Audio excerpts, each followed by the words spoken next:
merasa nggak kuat, merasa lemah dengan situasi-situasi yang sulit, itu perasaan yang dirasakan semua orang-orang hebat. Jadi kalau kalian diberikan situasi hidup yang sulit, berarti kalian ada di jalur kehebatan, di jalur legenda. Maka hadapin aja, jalanin aja semampunya. Waktunya istirahat, jalanin lagi kayak gitu. Kalau poin yang kedua tadi, kekuatan ada di dalam tawakal. Kalau kalian ngandalin diri kalian akan sering ngeluh dan akhirnya nyerah. Sama kayak saya. Tapi begitu saya mengandalkan Allah, tiba-tiba datang kekuatan gitu. Terus jadi kayak bisa enjoy dengan hidup lagi, bisa feel alive lagi. Kalau enggak, larut aja dengan masalah. Begitu ingat Allah, kan Allah yang beresin. Ya udahlah, jalanin, bisa menikmati hidup lagi. Ini doa yang sering saya biasakan baca, minta ketenangan, ya, ketentraman, ya.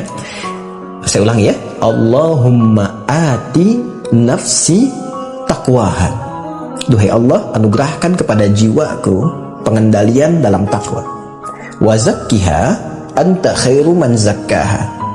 Dan bersihkanlah ia dari segala gangguan dan kotoran, karena engkaulah yang maha untuk melakukannya. Anta waliyuha wa maulaha, engkau pemilik dan pengendalinya. Saya ulang ya. Allahumma ati nafsi taqwaha wa zakkiha anta khairu man zakkaha anta waliyuha wa maulaha.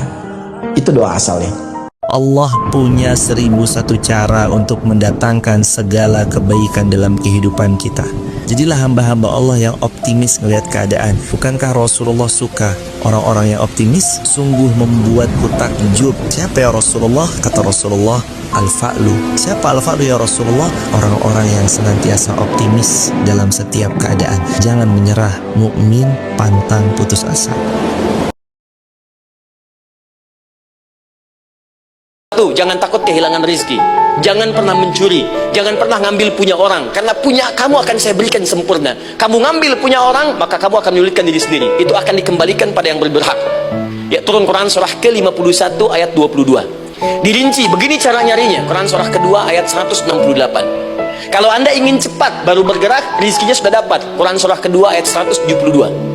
Ada yang dahsyat, dia belum keluar, rizkinya yang mendatangi dia. Jadi nanti di Al-Quran ada 8 jenis rizki. Di antara yang paling hebat, ada yang belum Anda datang, rizkinya sudah menjemput. Ada orang mendatangi rizki, ada rizki mendatangi dia.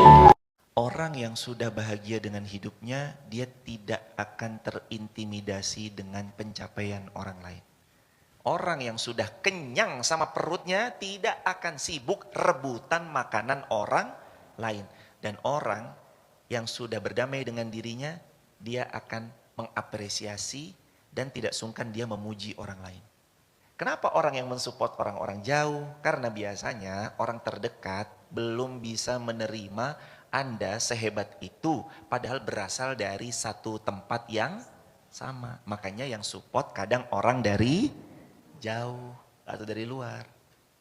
Kalau mau tahu seberapa sering Allah menolong kita tanpa kita sadari, kamu akan menangis. Kamu masih hidup hari ini, bukan karena kuat, bukan karena hebat, tapi karena Allah belum pernah berhenti untuk menjagamu. Berapa banyak dosa yang kita lakukan diam-diam, tapi Allah selalu menutupi aib kita. Berapa banyak kesalahan yang terus kita ulang-ulang, tapi Allah tetap kasih kita kesempatan. Setiap detik nafas kita, itu bukan hak kita, tapi itu karunia. Dan setiap rasa sakit yang kita rasakan, bisa jadi itu adalah cara Allah untuk memeluk kita dengan erat. Jangan tunggu semuanya hancur untuk mengingat Allah, karena Allah tidak pernah menunggu kita sempurna untuk Dia sayangi. Kamu yang hari ini sedang lelah dan bertahan, tenang, Allah Maha tahu isi hatimu. Cukup bilang, ya Allah, aku butuh Engkau. Dan itu sudah cukup untuk Dia datang dan memelukmu dengan caranya.